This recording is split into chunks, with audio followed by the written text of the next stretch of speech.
सोच अच्छी होनी चाहिए क्योंकि नज़र का इलाज मुमकिन है मगर नज़रिए का नहीं।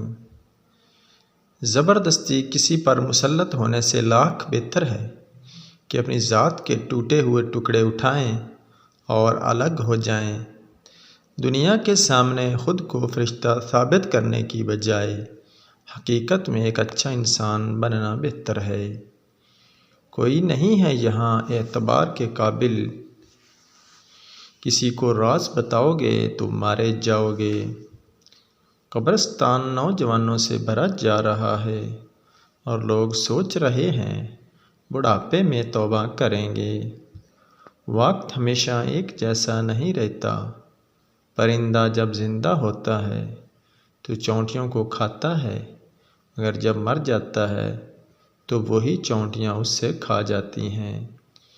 एक दरख्त 1,00,000 माचिस की तीली बना सकता है, मगर एक माचिस की तीली 1,00,000 दरख्त जला सकता है।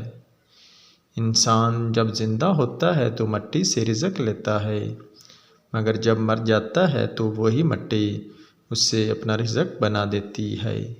वीडियो अच्छी लगे तो वीडियो को लाइक कर दें, चैनल को सब्सक्राइब कर दें।